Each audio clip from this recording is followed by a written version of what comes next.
Welcome back to Cutting Edge Consciousness, thought-provoking discussions and bold ideas from the edge of possibility. And we're back. Freeman Michaels here with Barnet Bay. Great stuff. I'm fired up. You look fired up. I'm so in. I actually you really can be an love. Earthkeeper now. Look, I love development. It's not, I don't want to demonize the industry and what I did before because, again, there were projects. We have this really cool, sustainable. We were trying to create the first sustainable project within Riverside County. It was like, there's so many cool things we were doing. Every house was set up for solar. We had rain gardens. We were doing this desert course, which didn't use resources. The reuse of water, which is such a huge issue in California, so that toilets would be flushed with recycled water. Cars, any watering would be done with recycled water. It was such an amazing project on so many levels. What's fascinating about that, because this is actually an interesting piece of what happened, is an environmentalist group is what blocked this project. And of all the projects I was doing, it was the one thing that the environmentalist group should have been behind. Mm-hmm. And I have a little bit of an axe to grind, because I really felt at the time, we tried talking to them and they had no interest in talking to us. It was sort of an us and them game. Mm-hmm. And it was primarily attorneys. We were trying to get through the attorneys. Mm-hmm.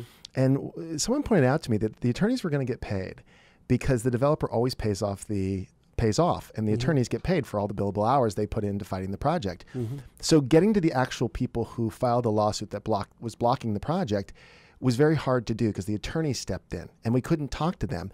If we sat down together, we were all on the same page. Mm-hmm. I mean, we probably would have come to a resolution, but, disguised as, do good, it was not doing good. So I only say that because, I think sometimes, especially in our community, we can get to finger wagging. We can get to an us and them mentality. And it's not a generous offer. When we can get to where, again, what I'm saying about these business leaders, so many of them, they want to do a win-win. They want to retrofit. They recognize the limitations in their own patterning, right? So I think sometimes, Well, go ahead. I have many of my versions of those stories of struggle. Yeah. And what they did and how they behave. No, I know. And I can get seduced into them and do. Mm. And eventually, the way through it, it's not a way around it, or it's not a way. It's always a shadow play. It is shadow play. So it's always personal. Yeah. I'm dreaming it. It's not happening to me. Mm. And it's these sorts of things are always a map of my own psyche and my own patterning and frameworks. And yeah. So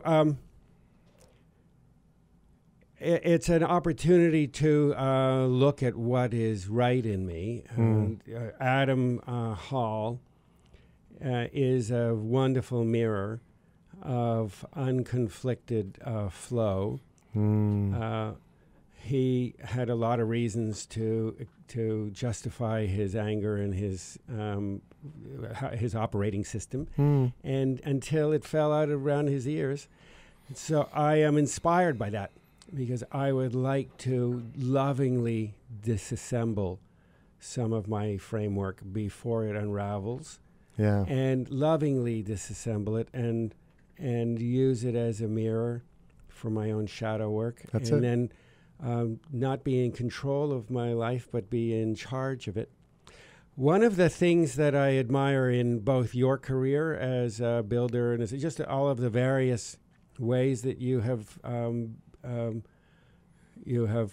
moved through life this far, as well as Adam, is that you have a number of tremendous achievements. But I think there's a more powerful than achievements are accomplishments. So here are all of these achievements, big developments that you did, or big developments that Adam did, and lots of success and financial and marriage and big kinds of successes.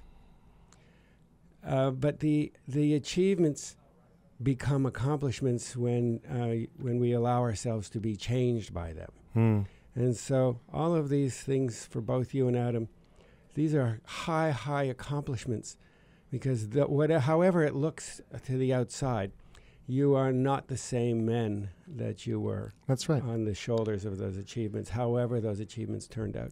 Yeah, and I don't, when I was saying that story, want to get righteous and say, you know, all I want to unravel is the complexity, and it is shadow play. I have to own that I'm. What was that show we did about the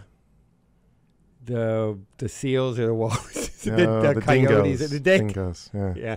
No, it is. Reference that for Well, listeners? it just is the dingo story The dingoes. that I have this friend who has gotten really righteous about the dingoes, and he's got this whole thing where he's trying to save dingoes, and it's admirable on one hand, and on the other side, it's an expression of the part of him that feels like, you know, he's a dingo, that he's been beaten his whole life and pushed down, and he's sort of living. It's what we say sometimes in the work that I do is when we recognize a hurt aspect of us, and we want to fix it, you know, not from a conscious place, from sort of an unconscious place, we end up sort of identifying with it.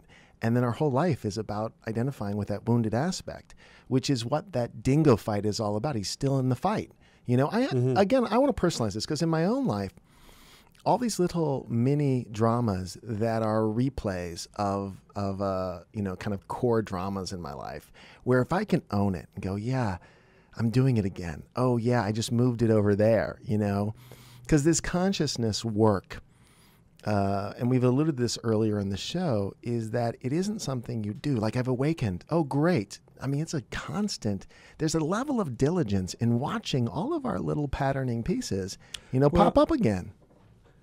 There are, of course, levels and levels of watching. There are, I don't know how many of you who are listening are familiar with reading music. When I was a little boy, I was in the school band, and I learned to read music in a very sketchy way.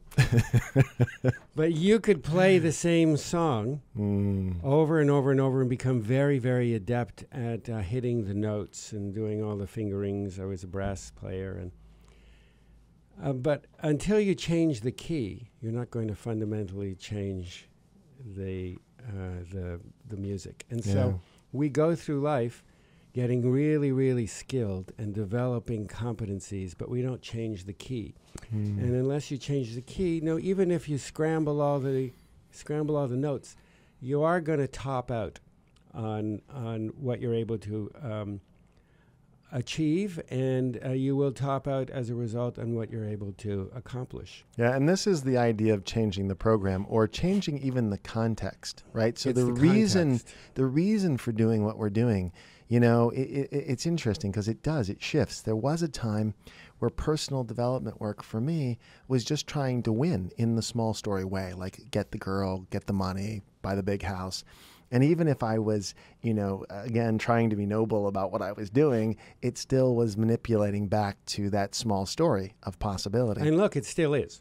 Well, so it's certainly, for any of us to say it's not, it's ratios. It's ratios. That's it. No, that's good. It looks like an expansive release, you know, of breath, and things look good, and then suddenly we realize, well, there are sort of niggling patterns of old behaviors and old kinds of things that, quote unquote, seem to be happening to me, and certain sort of struggles where I'm a good guy, and the developer and the environmental groups are now, and these sort of victim-y, sort of martyred behaviors start to show up. Totally. And it is, if we're very attuned, we can hear them as whispers before they become shouts and then screams, and we can respond to them and acknowledge that I still live in a smaller story and love that part.